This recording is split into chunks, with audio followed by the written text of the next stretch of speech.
Welcome to Monday Morning Coffee with Inside the Firm. Each week, our hosts will be interviewing local, regional, and national business leaders to give you an inside peek into how they lead their business to success in the ever-competitive business climate. Welcome to Monday Morning Coffee with Inside the Firm. Today I have a very special local guest. Annie Larner is a commercial broker focused on leasing sales in Northern Colorado. She is hooked on the grind and chaos of real estate, hustling from dawn to dusk to get deals done, make new friends, and contribute to the growth of her beloved hometown, Longmont. She is a CU Boulder grad, an enthusiastic birthday song and karaoke singer. I have to know which karaoke song is your favorite. A mother of two boys with whom she loves to cook and play board games. And no, she doesn't let them win. And a host of the podcast called SideDish, what's focused on what's up in Longmont, Colorado. Annie, welcome to the show. Thank you. Glad to be here. What is that karaoke song? Well, what's your number one? I generally tend to, it's going to be either Ace of Base. Which Ace of Base song? I'm a huge Ace of Base fan. Okay, this is no joke. I mean, I saw the sign's great, but I generally do the other one. She leads a lonely life. Yes! That one. Yes! When you walk on, it's good. Or Pat Benatar, Love is a Battlefield. If people don't like Ace of Base, they're not my friend. Oh, yeah. I mean, all Scandinavian pop stars are basically fair game for I agree. Yeah. karaoke. Very cool. Okay. Well, before we get into what you do in terms of brokerage and all of that real estate, how did you get into real estate? Like, give us a little bit of background. You know, like, I know you're a local girl and you have a woman and you have just your family's been here for a long time. But I would love to just unpack a little bit more about how Annie got into what she does now. Well, by way of marketing, I went to CU Boulder, and I've lived in Boulder County my whole life, actually. It's, like, lovely and lots of roots, and also kind of, like, strange to say that out loud sometimes. I've lived outside Boulder County. But anyway, I grew up here in Longmont. I went to CU Boulder, moved all the way to Boulder, and then worked for different companies after college, always sort of in a marketing role, but we were more consulting natured, our businesses, the business I worked for. And then I worked down in Cherry Creek for a while, but I still lived in Boulder County. But I got out there, at least stretched my wings a little bit that way. And then when I got pregnant, I started doing some freelance work in marketing and somehow ended up I had always worked for small to medium-sized businesses. Mm-hmm. And I liked small businesses. I like working with owners. I like working with entrepreneurs a lot. And it was fun to offer marketing services to those types of business owners. But I was always industry agnostic. I worked with a lot of different industries and learned about industry agnostic. Yeah. So I was all over the place, and it was fun because you could learn about all these different businesses and what they were up to. But at some point along the way, I started finding a lot of work in real estate. So I was doing real estate marketing, and I found a lot of work in commercial real estate marketing specifically. And just to give a little background, like the difference between marketing and commercial and residential, they're like on different planets. Yeah. Residential has figured it out. I mean, for one, they have this thing called an MLS, right? Multiple listing service. And that's where a lot of and there's different databases depending on the region that you go into. Mm-hmm. And so you can post your listing into the MLS that you subscribe to, and then it syndicates out to Zillow and Redfin and all these places where the consumer can go and find these listings. We don't have the equivalent of that in commercial. All of our databases are subscription-based, and brokers have access to them. We sort of have this thing that you can see called LoopNet, if you've looked up commercial property on LoopNet. Okay. But LoopNet is only forward-facing when the broker pays for that listing to be forward-facing, if you will, like public-facing. Otherwise, it's internal, and just your peers are looking at it. Correct. Okay. And LoopNet's actually a subsidiary or owned by CoStar. And in this market, CoStar is the biggest commercial exchange database. Anyway, so if you pay for your listing to get extra public exposure, it will be listed on LoopNet. Or you can pay for it to just be listed on LoopNet. But it's not like it's syndicated from some centralized database. Yeah. So when I started doing marketing for commercial real estate companies, I saw a need for the sort of concierge role since there's no syndication. And that lack of syndication alone created a role for me in the industry. Anyway, and then I ended up learning about commercial real estate, and it was endlessly fascinating. Like I said, I had been working for so many different businesses and different industries, but this kept my attention endlessly. I was super fascinated by the work, and at some point got just kind of, maxed out, or felt like I had learned all I could in marketing and wanted to jump into this commercial work a little bit more, and jumped into brokerage. And that's how I ended up in, and I love it. Like, no regrets. It's, like I said, totally chaotic, and every day is a little bit different. Why is it chaotic? Deals, money, people. It's just getting deals over the finish line. Real estate, I don't know. Real estate it has very little to do with real property. It has a lot to do with people. Yeah. So on the people note, I think one I don't know if it's a myth or a truth. So I'm curious about this. Is there less emotion in the commercial side of things? And I know I'm asking you to contrast where totally. you're not in, but no, I understand what you're saying. Yes and no. It doesn't have the same kind of emotion. You're not dealing with estates and grandparents dying and leaving stuff. You're not dealing with divorces. You're not dealing with first-time home buyers who need a place for their baby that's on the way.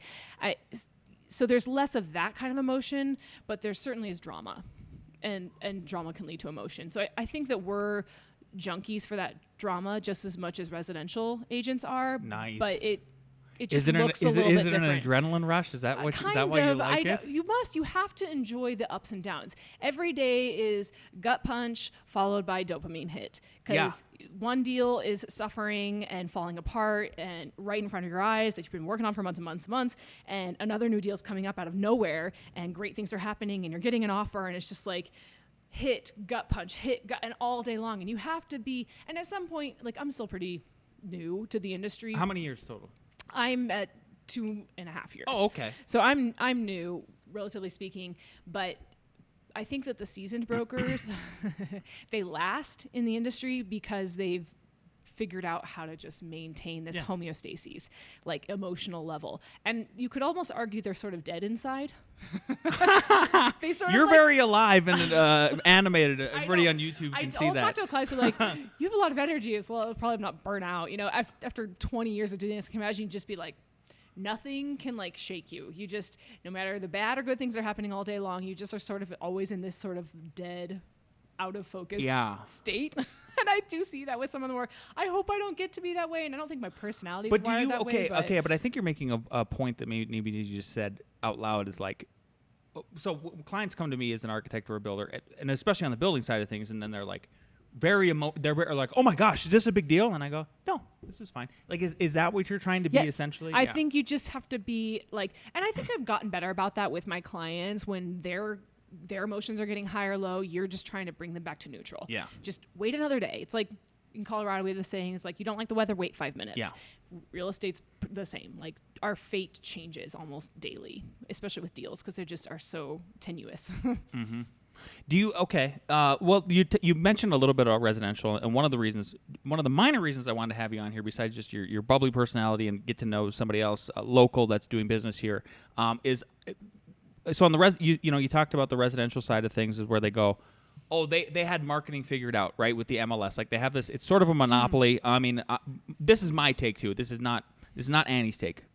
I'm of the opinion, as being married to a formerly married to a realtor who did pure residential, getting her take on the NAR ruling. And I always told her, like, you guys kind of have a monopoly on this. Like, it's a little, that was just my sort of free market thought process behind it. So you've already contrasted that, but like, what I've heard from people like her, and that's why I'm curious about your perspective, is that this new National Association ruling on buyer's agents on the residential side of things, which for everybody who doesn't know, I'll break it down quickly. What it is now sellers cannot list, right? That if you're selling a house, you cannot list what percentage you're going to offer for the buyer. The co-op for it. Yeah. You can not list. I believe you still can. Yeah. But you can also not. You can also Where not. previously you had to at least put $1 as an offer to the outside. Yeah. So is residential is the short answer here is that residential is just going to now get more commercial? Like, I mean, you just wrapped up an hour of what we could discuss. I mean, truly, I think that world will move into where maybe commercial has already previously been and is comfortable with on some level. Fundamentally, we've never had that issue. One, because most commercial brokers are not realtors. And let me explain that. NAR is the National Association of Realtors, and they are a trade organization, trade association. And underneath them, there are state and then there are local chapters. And so when you get your real estate license, they teach you all about real estate and how to practice, and you get your license, and now you have all these, you have a professional license. But what they don't get into a lot is the ethics. Like the Real Estate Commission in the state of Colorado does not manage the ethics of how you do real estate. Someone can still go file a complaint if they feel there's malpractice or something on you, but but they don't really manage the ethics side. Once you get your license, they encourage you to go join an association, and that's their main role, is to regulate the ethics or the practice and how you in practice do real estate. So anyone who joins a chapter is now called a realtor, like copyright with an R. Yeah. Realtor. I'm not a realtor. And that term specifically applies to anyone who's part of an association, anything under NAR. I'm a broker, and sometimes I'm an agent. There are actually all three different terms. Yeah. Sure. But when you say realtor, the reason that so often refers to residential is because pretty much everyone in residential is required by their brokerage to join some sort of NAR chapter. Okay. And it, again, because it manages the ethics of how they participate in the real estate practice. Commercial real estate, in some cases, they forbid you to join NAR. Interesting. Yeah, because of the regulation, because of some of the rules and the standards that they have around the ethics of how you do real estate. Commercial doesn't want to play by their rules. It's a little bit, we're not protecting the public as much as you are when you're doing with residential, because you have people who are buying their homes, and there should be more protection around it. We're dealing with investors, we're dealing with businesses who are ideally represented by counsel, legal counsel, and their brokers. They're a little bit more on their own. Mm-hmm. I guess as I summarize it. So one, we are not. And they're realtors. natural risk takers too. Yeah, exactly. Yeah, it's like play at your own risk. So, and then also we don't really use the MLS in commercial. Sometimes we do, but when you go into the MLS, the MLS is usually managed by NAR, right? Oh, okay. So NAR has these ways that you have to participate and use their database. And one of the things that was in those databases was this requirement that you say, what are you going to offer to the outside in the commission? Because the standard practice is that the seller pays for commissions for both their representation and the buyer's representation. That's just kind of how the market has evolved in this country. And it changes a little bit from market to market, but if you go to like Europe, most of the buyers have their own representation that they pay for. They pay for their own broker and just have to come up with that extra money. So anyway, we don't really do the MLS, so we never had that requirement. Commissions are never advertised in commercial. We just don't. You just don't. I mean, sometimes maybe, or you'll get into a deal, because we do leasing and sales, right? And so leasing, same thing though. It's like, it tends to be about 6% in this market. 3% goes to the outside, 3% goes to the seller. But you won't see it advertised. Interesting. Sometimes if a listing is struggling, like especially a lease listing, they'll offer leasing incentives, and part of those incentives will be commission. They'll say, $1 per square foot per year for any new 3-year deal on this lease or whatever, as incentive to bring more people. Anyway, and so it's just a little bit more Wild West. And I see residential heading in that direction. Instead of just saying, okay, we're offering 2.8 to the outside and that's advertised, and we're not going to have another discussion about it ever, because that's what was advertised and that's what's expected. Move along. It's like, nope, all of this is up for discussion. All of this is negotiable. I don't have to pay a dime to the outside. I could pay you 40%. Whatever you want to do, but the point 40%. Is that maybe it's a struggling property. I mean, office has been struggling so much that I did a deal in office last year that if you counted up the commissions compared to the value of the deal, it was like a 10% commission to me, just to the tenant's broker, because they were so desperate to get this thing leased. Yeah. That was actually you bringing me to one of my other questions here. Is like, where's the demand for office space now after COVID? Is it climbing back up? Are we no? Oh no. Not really. It's definitely still struggling. The vacancy rates are really high, and I haven't looked at what it is recently in our market, but in some urban markets, as high as there's a difference between vacancy rate and availability rate, by the way. Availability just means like it might be occupied, but they are marketing it for lease at an upcoming date or even now, or like a sublease. Vacant is like truly totally empty, the office, and they needed a new tenant.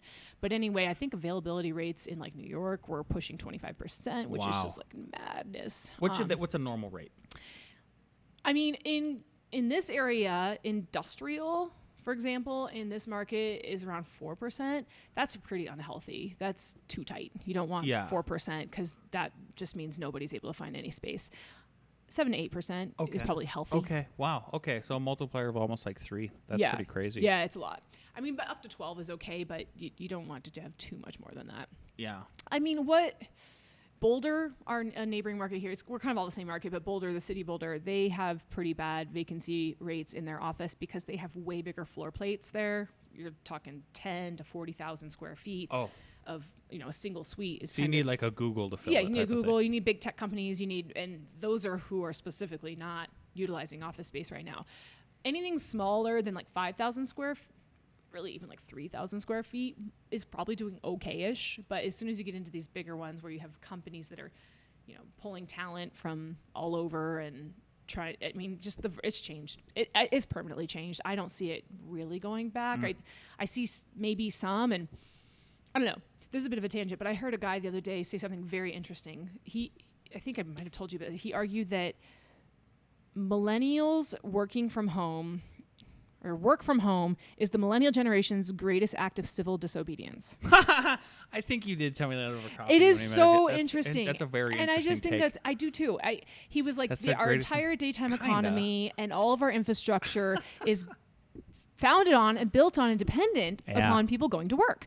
And when we lose that, people aren't spending money on dry cleaning. They're not spending on food. They're not spending money on they're home, and our daytime economy is just like, and it's true. I mean, it's like a problem. And and then you add in Amazon and like, we can just whatever we want. You don't have to this is just an economic argument. I mean, the social, cultural costs aside, and he thinks that Gen Y is going to be back at the office a little bit more. He thinks this is a mainly millennial problem who grew up on some level comfortable, and really the COVID stuff hit when millennials were kind of in the throes of having babies, and like it was a hard time and it's like, sure, I'd like to stay home and work and also take care of my children and not pay a nanny or whatever. But Gen Y might have a different perspective, having come through some of their formative years being stuck at home. Mm-hmm. I think that's a optimistic perspective. I'd love to believe that. I don't know. I don't think we're ever going back and we're going to have a huge change with office, but it's not to say there's not some need for office. It's just significantly less. Okay, good. Yeah, I was curious. I mean, I see these headlines about, places like WeWork and even places like WeWork like going bankrupt and stuff like that. So and the WeWork bankruptcy is maybe isolated to WeWork being WeWork. Yeah. I do think there's a place for co-working, and in some senses, co-working is in a great place because they can deal with this moving target of utilization with office space. We're seeing a lot of we need Monday through Thursday space. But you can't just rent something Monday through Thursday. Right. You have to be dedicated. And so there's still some demand for the hybrid, but maybe co-working is set up to figure that out a little bit better and respond to that need. Yeah. So I think one of the things you and I were talking about too the first time we met was that we have been signing more tenant improvements for architecture-wise than ever. So I'm curious. That's different than office, right? There's people want to start a small shop, a restaurant, whatever. Is it a landlord's market, tenants market right now? Is it mixed? Where's that? We're definitely not seeing the TI budgets from landlords that we used to. I mean, they're just not even offering it anymore. Really? And I just think things are tight. The cost of construction is so high, so that's part of it, and the permitting environment is tough, and people just don't want to get into TI projects that much, which you have to. I mean, it's just part of it. That's commercial real estate. But we're definitely seeing landlords be a little bit tighter about TI allowances. And so you have tenants coming in, especially if they're not a huge credit tenant, who are having to come up with $200,000, $300,000, $400,000, $500,000, whatever, to build out a space. And, okay, fine. How is that going to pencil? They have to be there for 10 years. They have to have the right rent. And then, so it's really hard right now to make deals pencil between the interest rate environment, the cost of construction, and just the uncertainties. Tenants don't want to sign 10-year deals anymore. They barely want to sign 5-year deals. They want to sign 2-year deals. And it's okay, who's going to spend $200,000 on a space for 2-year deal? No one. And the landlord's not going to dump much money into that. They need more certainty. So I just think people's financial position between tenants and landlords are a little bit unaligned right now, and we're having trouble helping them meet minds. It's a stretch for everyone. Got it. So I don't know if that answered your question. Well, it sounds like it's maybe just kind of 50-50 at this point. Like nobody's a little bit. And it feels like that's pretty indicative of just this weird 2024 year of everybody's holding their breath on this stupid election. Everybody's holding their breath on like, we just need, again, Jerome Powell or whoever's in charge, Janet Yellen, like, give me a quarter point drop. People just don't want, I think it's really a psychological thing. Uncertainty. I mean, truly, it's the biggest deal killer. Uncertainty ruins all deals. It's been more problematic than all the other things you mentioned. Like, we can solve for some of these if we get creative, but I can't fix your uncertainty. Like, and it truly does kill deals. Yeah. We have a lot of small business owners that listen to this show, and a lot of them, some of them are my friends even, and they're like, we're looking for a commercial space, or we want to open up our shop. What advice would you have for those listening that have never worked with a commercial broker before? Like, what are the things they should be looking for in a good commercial broker? You're a good one. So what is it? Great. Call me. 505. No. Yeah. Yeah. What do you look for in a good commercial? I mean, find someone that you get along with, because you're going to like hang out with them a lot, and maybe who's not dead inside, but reassuring. Sounds like. I mean, I would say experience is helpful in the market, and a hustle vibe. I mean, hustling is important, especially let's say you're looking to buy. Around here, we have this problem where there's no supply for small business owners that want to buy, which is there's not a lot of turnover. So you've got to find off-market stuff, and you got to be in the know. You got to be doing deals everywhere to drum up opportunity. We had to build this. Yeah. Yeah. It's so hard. Crazy. Mm-hmm. It's so hard. Yeah. I think it's important for brokers to do both sales and leasing. That's kind of our philosophy in our office. Some brokers just want to do sales because it's the biggest check and least amount of work. I don't feel as valuable to my clients if I'm not doing sales and leasing. What do you think your percentage is? Like, are you doing 50-50? I mean, no, I do more leasing. Yeah. I mean, my dollar amount is more from sales. Sure. My volume is more from leasing because our deal sizes I get leasing checks that are $500 up to, they can be very lucrative. Yeah. You can have a $50,000 commission from leasing. It depends on totally what you're doing, but the average leasing commission is maybe $2,500 to $3,000. Yeah. $5,000 depending, and that's kind of to me, we have splits and stuff, but anyway, so I think it's important to do those small deals all day long, because you have your finger on the pulse. You know what the demand is, what TIs are being requested, what concessions are being granted. You know what businesses are knocking on doors right now. I mean, around here it's med spas, it's what are those guys? Vape shops, huge vape shops, all this unregulated THC stuff. That's a big, and so you can see sort of what's going on with the trends right now of emerging businesses. You can see what's happening in some of your primary employment industries, and just sort of have a better sense of the market, where if you're just focused on sales, I don't think you see that as much, because leasing is so much a part of it. Is commercial real estate. Leasing. You have to know what's going on with leasing. Yeah. So I would say see what kind of deals your broker is up to, and what kind of how they're paying attention to the market, because they might be better at drumming up off-market opportunities for you if they're involved. Can you expand on that, the off-market stuff? It's always been fascinating to me. And, we actually bought this land in an off-market deal after the original buyer injured themselves, and then they couldn't do it, and then they contacted us privately. I've done off-market deals where I bought back even real estate that I've developed and stuff like that. I know Al is reaching out to people all the time. Mm-hmm. This is a thing that I think a lot of people don't understand and go after. So again, somebody's listening to this and they go, well, I want to try that. Mm-hmm. I want a small building like Lansta has, but I'm in a market like ours where it's a short supply because Tebow's bought everything. But if you, should they contact a broker, or do they do it themselves? I mean, how does that all work? What's the best strategy if they really want success? There's times where I have to say brokers get in the way. That totally happens, and so I would still work with a broker. Here's what I would do. I would still engage a broker and say, listen, we're gonna go after everything. We're gonna look at on market, we're gonna look at off market. I'm gonna try to find off market. You're gonna find off market, and you have to just read the tea leaves when you find an opportunity. Does the seller only want to talk to the buyer? Do they refuse to talk to brokers? Are you going to be in a better position if you talk? And it's not that you can't use a broker.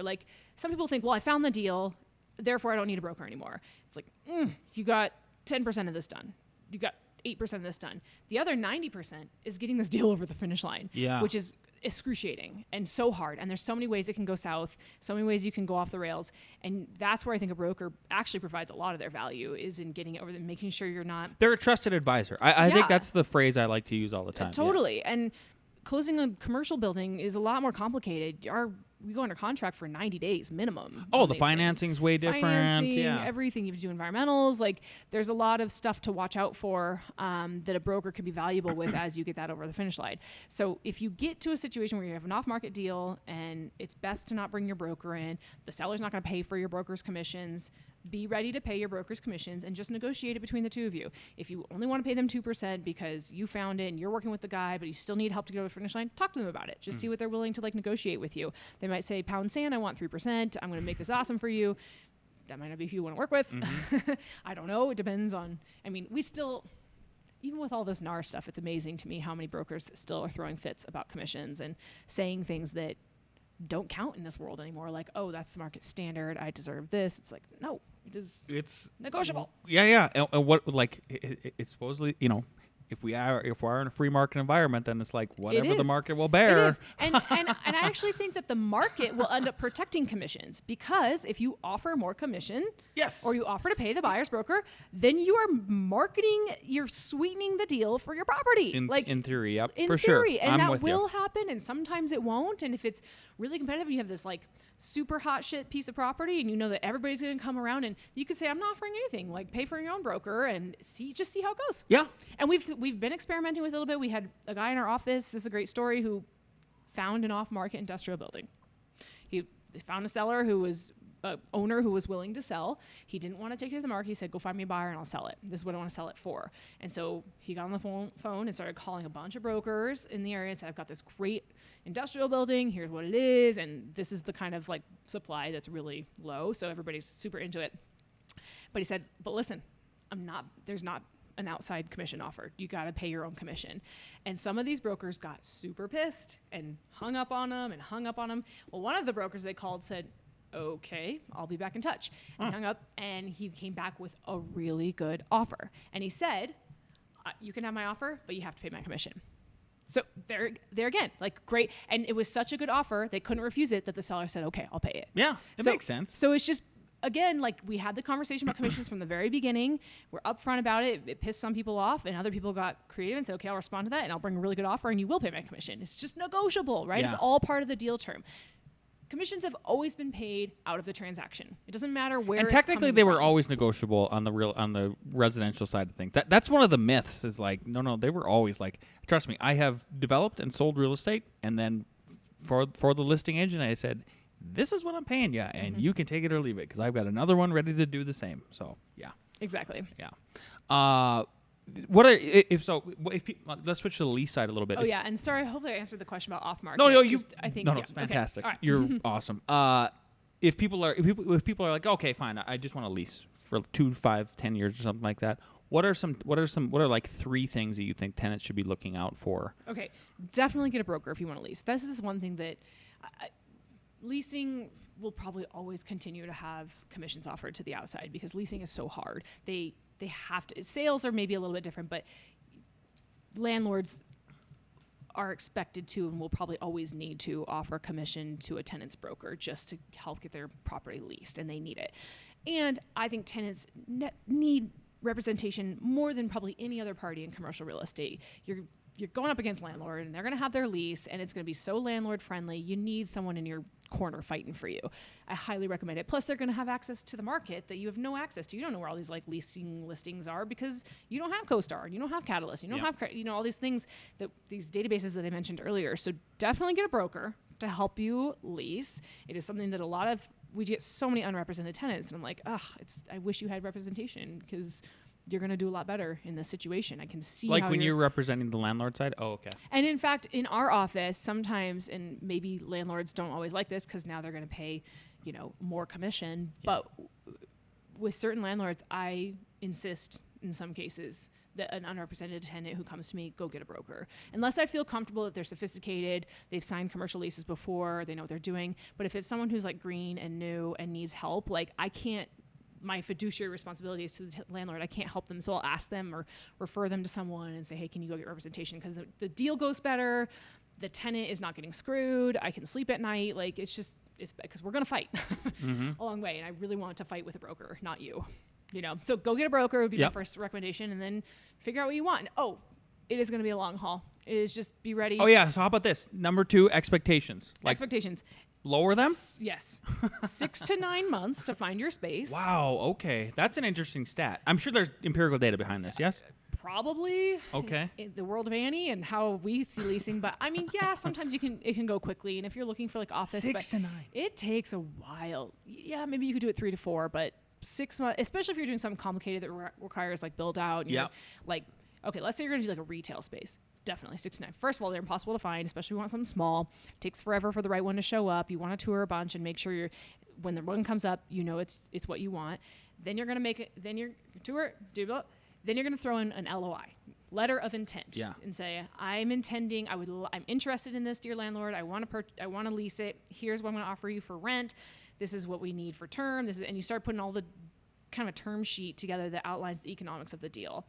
And you'll swap that back and forth a bunch. And if the landlord's like a corporate landlord, it's going to take a week for them to get it back to you. They're just slow. And it's just slow. Yeah. Like they're just busy. Maybe it's a local guy, like whatever. They'll get it back to you quickly. But you could like swap terms for a month, 2 months. Yeah. I mean, it can take a long time. Sometimes it can just be just a few weeks. And I've even seen that just from an architect advising people on. Yeah. And especially when there's build out, that slows it way down because like at least when you buy something, you go under contract and you have this period where you're protected and you get to do all this due diligence and you're allowed to do that and you're given time and space to do it. When you're leasing, you don't really have the same thing. You're kind of you have no exclusive. You can't tie the property down. They can be negotiating with other parties at the same time. But in the meantime, you want to check the HVAC. You want to know what's going on with the foundation. You want to start talking to architects and getting bids about what your build out's going to cost. There's so many things when you start talking with the city. You might have to get a conditional use permit and all of that before you've signed the lease. And you may or may not even get to the leasing finish lines. There's a lot of stuff that goes into, you like really manage that time period efficiently, not lose steam on the deal because you can get deal fatigue and everybody can get tired of it over. And then you finally get to the point where you're like, okay, I'm good with these terms. I understand what this is all going to cost me. I have the capital ready. Put it into a lease. And now you got to bring in the attorneys. Oh my gosh. Now you got to bring in the attorneys because you're going to want an attorney to review that lease. And the attorney's going to tell you should never sign this. You're throwing your life away. Here's all the reasons this could go wrong. And they're going to try to blow up the deal. And we joke that brokers and attorneys are at odds. And we are because it's healthy. We are at odds. We want the deal to happen. The attorney's going to tell you all the reasons that you shouldn't sign that. Yeah. And that's exactly what should happen. We should have this bit of attention.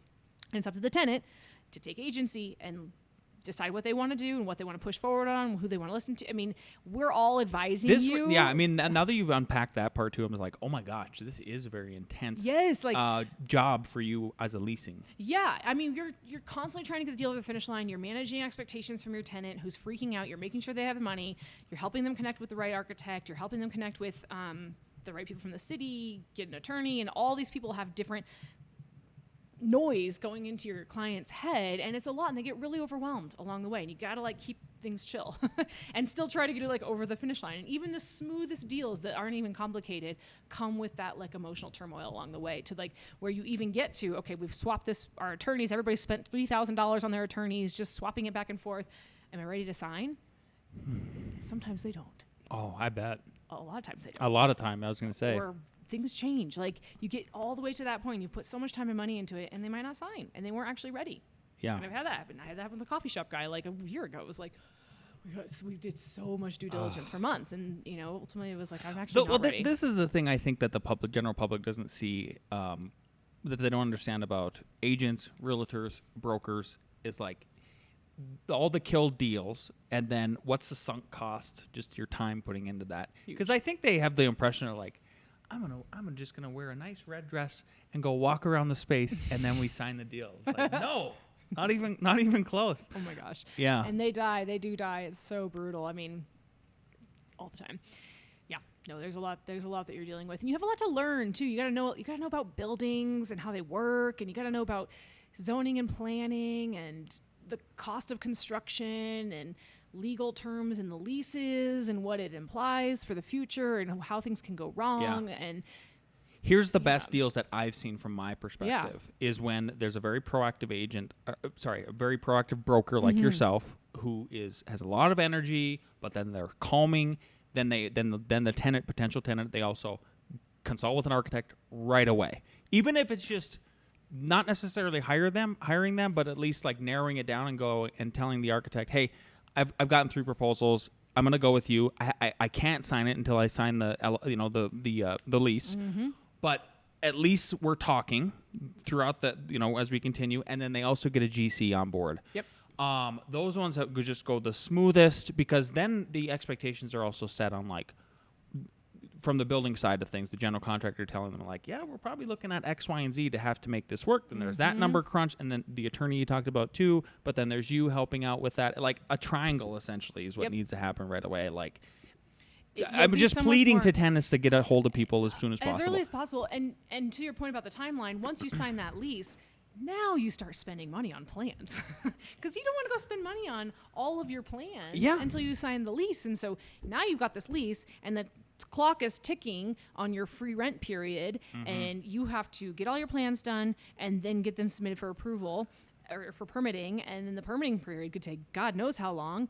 Then you finally get that permit and you start building, and you're not open for business for like 6 or 9 months. But that's why it's so important to get, if you can have those 3 entities identified and consulting you, because then even if the architect could you might have your own impression about what it took for a permit, but then I think since we just swim in that all day long, we have probably the ultimate. Exactly. Opinion. And that's why, again, someone who I always try to give someone who's experienced in that city, that understands the code really well. If it's a food beverage user that has done stuff and understands health code and whatever. I mean, office stuff is like totally different. Most of this that we're talking about is kind of centered around retail, which has the most extensive build outs, but and industrial is less so. So yeah. Oh, and I say also make sure you have enough money. Of course. I just think people think they can just go sign a lease without realizing how much money this really takes. You have a huge build out to do. You have a period where you're not going to be making money for a little while. I mean, if you're office and you just move in, that's fine. But getting your business off the ground and it's no joke. It's a lot of capital. And your landlord's going to look in your underwear drawer and want to see how much money you have. And if you don't have enough to makes them comfortable, they're going to make you sign a personal guarantee. And even then, they want to make sure that you have a car. So when you go to buy a house, right, you got to show proof of funds. Is there sort of the same thing on the if commercial not more side? Exhaustive? I mean, landlords at some point will say, "Fine, that's great. Send over financials." Okay. And in theory, your financials shouldn't affect the deal terms that much, but it does affect how the lease is securitized. So if you bail, what money can landlord go after to make up for that? So they'll want to see if you're like a credit tenant, and if you're a business, they'll want to see like 3 years of business tax returns, current year and last year P&Ls, current year, last year balance sheets. Usually that's enough. And if you're not established or you don't have enough of a record, then they're going to look at all of your personals of the same thing. So it's like a personal financial statement, all your tax returns, all your bank account, like where's all of your money, how much cash do you have, what's your house? I mean, and they will ask for all of it, and you have to be ready to have that stuff. And people get really uncomfortable when it gets to that phase, but just kind of like be ready for it. It's part of the get deal. over it. Again, sort of expectations. Yeah. So you talked about some of the trends here, like the vape shops that are popping up. We've done a couple in the last. Have surprise. you? Yep. Yeah. Oh, absolutely. Yeah. Yep. There's also like, I think for us, we've seen like a couple dog accessory sort of things. Oh yeah, that's pet pretty stuff. popular in Colorado. Huge. Mm-hmm. So those are local, but like what other kind of local and national trends do you think in that realm? We're seeing biomed as a huge industry that's sort of evolving. Biomed was always concentrated in like Boulder and some of the coastal cities, and we're seeing, not Boulder, Boston and some of the coastal cities. It has sort of spread its tentacles, if you will, out into other markets. Boulder is one of them, although it's still kind of proof of concept phase. We had this huge acquisition in Boulder. It was like 1 million square feet. Hopefully I didn't get that wrong, from a buyer out of California called Biomed, and they took down a huge portfolio in sort of central East Boulder, where we have a lot of our flex and industrial tenants and business. It was kind of our affordability area of Boulder.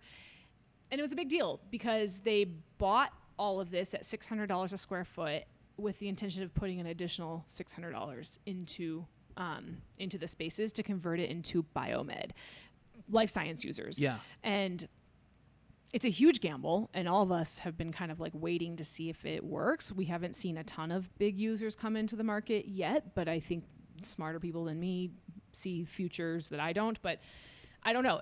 The other problem that it caused was it squeezed a lot of our, as those leases are expiring, these companies are getting squeezed out of Boulder. This was sort of the last affordable real estate for them, and we're seeing spill out into Longmont and other areas where they can find more of those $13, $14 base rent prices. So anyway, but life sciences is like huge everywhere right now. Everybody wants to target life sciences. Even our little city of Longmont's identified that as a strategic target for their large. I'm kind of like, because we've always had advanced manufacturing in Longmont. It's done really well, and we've attracted that. And I think they just kind of want to go after this like sexy life sciences because it's sexy.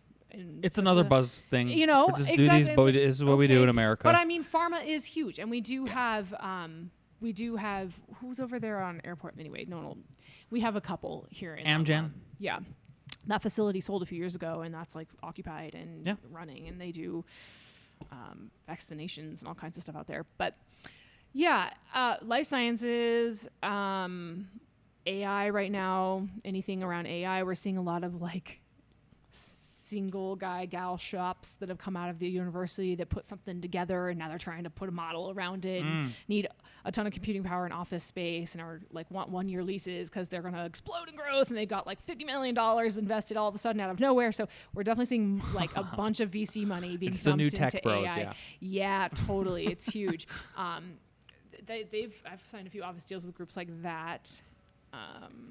It's med spa stuff, like it's huge. All of the it's sort of like this weird quasi-medical, everything from like metabolic clinics to like Botox on the other end of it, right? So a lot of like health and beauty manipulation, I'd call it. I'm sure there's a better word for that, but like lashes and Botox and major skincare stuff. Skincare is like so big right now. It's the Kardashianization a little bit of this beauty fat, like the sculpting stuff, like red light therapy, of course.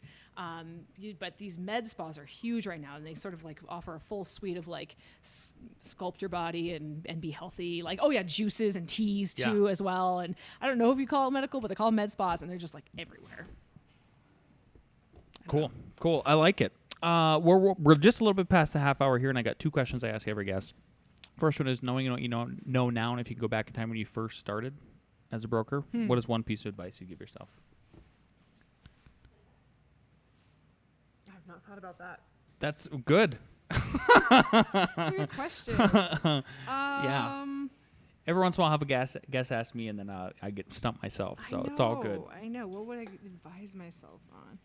I don't know. It's honestly been almost what I expected. Yeah. I think that I had so many clients who were brokers going into it. I kind of saw the work style that it was, and it was what interested me, quite frankly. I think I don't know if I would give myself advice, but just I don't know if it would have changed anything for me, but I just didn't realize how hard it is. Okay. It's truly really hard. It's really hard to get deals to the finish line. That does not deter me. It invigorates me, and it challenges me even more. But it's really astonishing how complex these deals are and how easy it is. It's getting any deal to the finish line is nothing short of a miracle. I mean, we have a pipeline of, I'm working on like 25 deals right now, and maybe 5 of them will cross the finish line. It's the numbers. It's just a numbers game. Yeah. And you got to hit those singles. You'll get the home runs too, but just hit singles, and you'll get there eventually. So you just got to keep grinding. Stick with it. It's exhausting. Yeah, I hear you. That's good advice for yourself.